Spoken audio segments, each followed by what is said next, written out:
There is nothing that I love more than irony and terrible timing.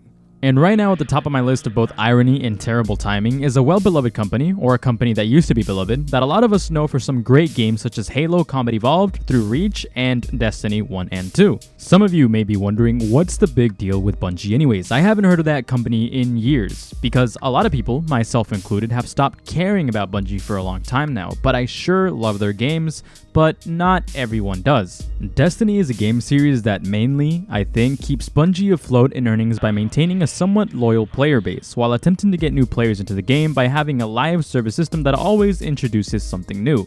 Well, maybe not always. Okay, maybe some of the time. Anyways, Destiny has always been a somewhat troubled franchise that has hit or miss deliveries that keep its players in-game, returning in the future, attracting new players, or completely isolating players, making them forget about the series entirely, which is why you occasionally hear or read remarks or comments from people saying, "Destiny, isn't that game dead?" But despite that, it has become one of Bungie's most successful franchises. The Destiny IP was considered to be such a valuable asset. In fact, it was considered to be such a showrunner, such a cash cow, that Sony dropped billions of dollars in the acquisition. Now, that's ironic considering that Bungie used to be a Microsoft cash cow with Halo, and for a while, Destiny used to be a Sony cash cow with semi-exclusivity during the Activision era, and now a full cash cow being fully owned by Sony.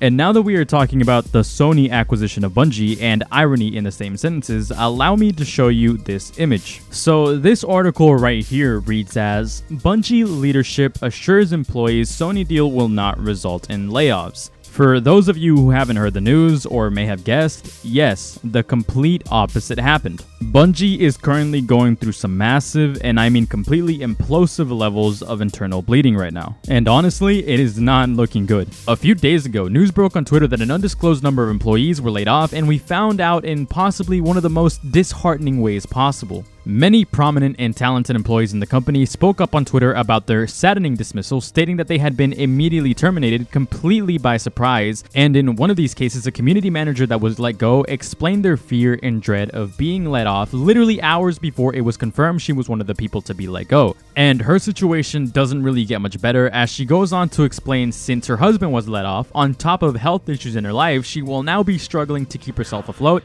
and even fears losing her house. This entire situation caught everyone off guard, absolutely, and many talented people were let off. As of yesterday, I believe, and also today, as of November 1st, 2023, the number was no longer undisclosed, and we were let know some pretty massive news. First, let's start with the amount of people reportedly being confirmed to be let go, and that number was actually 8% of staff, or around 100 employees. You'd think that they probably got rid of only unnecessary employees, but I don't think that is necessarily true in this case, and let me explain why. They got rid of people like Michael Salvatore. For those of you who may not recognize the name or know who this absolute legend is, he is the lead composer for Bungie's music, all the way back to Halo Combat Evolved, and has repeatedly made absolute masterpieces for every single one of Bungie's games for over 20 years. Keep in mind, this guy's music isn't your typical video game OST. This music is on a very high level of immersion and composition. His music really sets the scale, the mood, the absolute feeling of being in an impossible environment that only you have the capability of trailblazing through. It gives you a feeling of awe, inspiration, and sometimes even absurdism, the absolute feeling of being small in comparison to the universe and the daunting tasks at hand.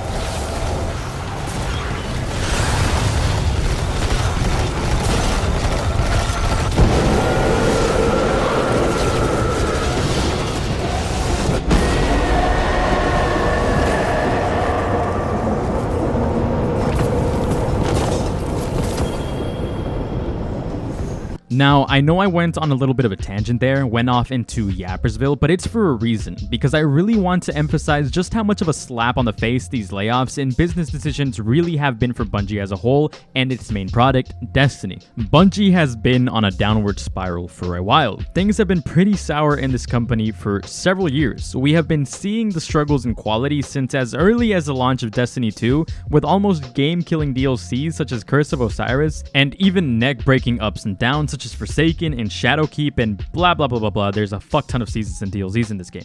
Anyways, people have been confused with the state of the game for years now, and one of the biggest head turns that the community has had to really look at and scratch their heads about for a long time now is Bungie's developer conference back in 2022, where Bungie talked about how close it was to failing with Destiny 2 and how they focused exclusively on the live service model. Bungie's general manager at the time, Justin Truman, talked about how they no longer want to exceed expectations because when they deliver too much, it creates a pattern of high expectations that would increase the risks of needing to work harder to keep delivering more and more, aka working slower, and advises to be careful of over-delivery, as his goal is to have constant delivery, which requires speed. His main idea was not to create patterns of over-delivery, as he'd rather be fast than great, and meet expectations consistently. In other words, just like a deadbeat dad, he'd rather be fast and mediocre than paced and amazing. And all of these statements are incredibly ironic because what all of these statements did is make the game far too casual, far too low quality, far too boring, and failed to actually maintain a player base with the past two major expansions releases, Witch Queen and Lightfall. Player count has been stagnant. Keep in mind, Destiny is Bungie's only product right now, and it is the only thing making money for Bungie, and it is also the only game franchise Bungie has had for the past 13 years since the release of Reach and their split with Microsoft in 2007. Yet, companies like Activision and Sony thought that product was enough to use Bungie as an asset. I mean, Sony acquired Bungie last year for almost $4 billion. Clearly, some top-level executives thought that the money would come pouring in, knowing that Bungie was focusing on making some lame cosmetics and constantly pushing out expensive, low-quality, player-isolating DLCs with deluxe editions that thousands of players buy every year for over $100. Don't forget, season passes, dungeon keys, premium currency to advance you in the knockoff battle pass, and buy quirky cosmetics with.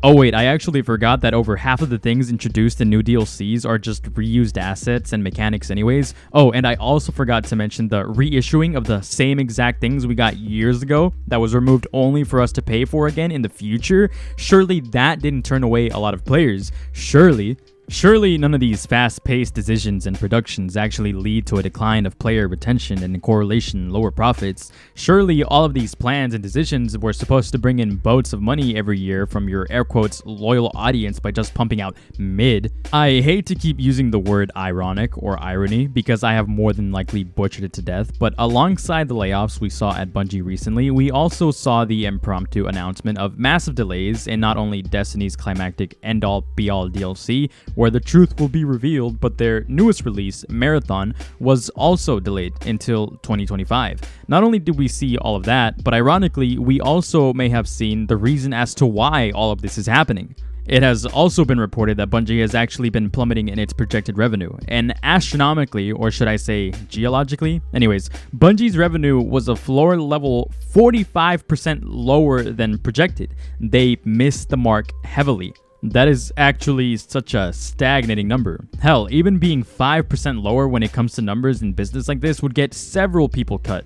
I may be exaggerating. Missing this projection is actually insane. Unless, of course, the people at the top vastly, and I mean vastly, overestimated the numbers they could achieve, which might be very likely, but I'm not an expert, so take everything I just yapped about with a grain of salt. So look, not only are these numbers all over the place, but there's more issues when it comes to monetary bullshittery. It is being speculated right now that the timing of these people being laid off was done deliberately. Why? Because they were fired just a few days before they could receive any benefits from Sony's acquisition, as this excerpt says right here. Many employees had unvested shares as a result of the Sony purchase. These shares would be received based on staying with the company for a certain number of years following the sale, but those shares revert to Bungie if you leave, even if you're fired, which is what's happening now to many of those affected. So some of these employees would have eventually been able to get money from this stock at some point, but now they are forced to relinquish that to Bungie, which is incredibly fucking foul and shady.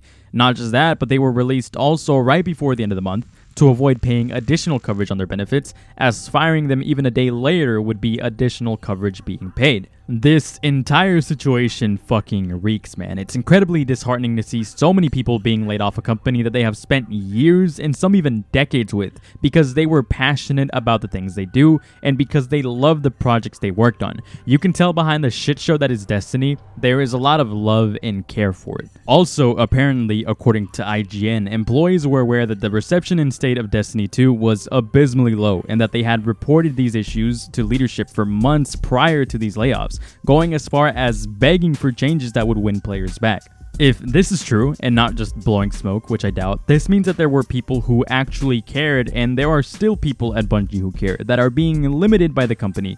It's insanely absurd. I completely understand the frustration of being limited on your potential. Being told that you are not allowed to give something your all is just sad. It looks like that anti-over-delivery sentiment is quickly just falling on its face, dragging projected revenue alongside with it. Also, ironically in this article, one former Bungie employee recalled that they were repeatedly assured following the 2022 Sony acquisition of Bungie that there would be no layoffs, and cited an item from Sony quarterly report that claimed 1.2 billion of the 4 billion acquisition was going explicitly towards staff retention. Multiple employees confirmed that money was distributed to employees who were fully vested, with money split into multiple payments over time and varying based on discipline and seniority. I know I already made fun of this at the beginning, but allow me to explain something really quick. I know I said I love irony and bad timing, and this is nothing short of being just that, and I love shit shows like this, and this is a huge but I can't just say that and not feel guilty for saying it, because this much talent being laid off, people who have been there for 20 years, is just incredibly sad. And it only hits harder that a lot of these people weren't greedy people who were just trying to do the bare minimum and constantly goofing the game up just to overcharge the fan base for a lousy product. A lot of these people were left without a job, heartbroken, and fearing for what comes next, and a lot of us can relate, and I feel for them. But at the same time, I feel like this is a well-deserved slap in the face for Bungie. For a while, I have had very little respect for Bungie, a company that was once so beloved in many of our hearts, and I've always been hoping for the day that people en masse started showing them how much they've been stagnating by speaking with their wallets. And that is exactly what has been happening, because of changes in policies they have had that resulted in the complete opposite effect of retaining players and increasing revenue. Which brings up a huge dilemma in the community right now. Much of the community always pre-orders the next big expansion. It is common practice. And many are refunding their pre-orders, or at least will be trying to. I mean, I don't know if they can or not. I don't have to refund it. I didn't buy that shit. Anyways, many are refunding, but many are also hesitant to refund. The main idea is that if they continue to refund, it will only hurt the developers more and will result in more layoffs that will just make more people struggle. The community is torn between giving Bungie money, essentially showing them that they can get away with these horrible practices, and refunding the money to show them that the current course of actions has been idiotic. Some people are saying that this is overall a no-one-win situation, but personally, I think that the only people that are left to win is actually us, the community. This game for some people is genuinely a 9 to 5. If you are not on at least 40 hours in a week, you will miss things that you could probably never get again, and it is not like there is anything worth not missing anyways. At this point, there is no foreseeable comeback for Destiny. This may very well be the end for the game as we know it. I actually find it incredibly disappointing to see that people are more willing to keep their money in Bungie's hands despite constantly being slapped in the face by mediocre deliveries, all for the sake of keeping Bungie afloat. If Bungie fans and Destiny players could be studied for some form of media-based Stockholm Syndrome, I swear we might find some insane discoveries about addiction here. This is a joke, by the way. At the end of the day, we are people too, and in an economy where things are always raising in price, including video games, and nothing is coming down, I think that our money is better being spent on things that we actually care about, things that we could actually enjoy, and not constantly be disappointed, especially when the direction of a company that we used to love is obviously fucking stagnating. There is nothing left for us here at this point, and I don't think that there could be a meaningful recovery to this. If anything, we should look after ourselves and just go ahead and use our money on better things that are better suited for us. Once again, don't get me wrong, I feel for these people. I absolutely do. We have all faced layoffs that have screwed us over for a while, but beyond vain sympathy, the best course of action would be to look out for ourselves, speak with our wallets, and keep our money in our pockets. There is a difference in being virtuous and being sensible, and in this case, it is better to be sensible. Some people may hate what I just said, but I stand by it. I'm not going to be the bite cuck of Bungie and pay them because someone else will be happier with my money than I am to lose it. Anyways, that's all I got for today. Thanks for watching. Love you all. Later.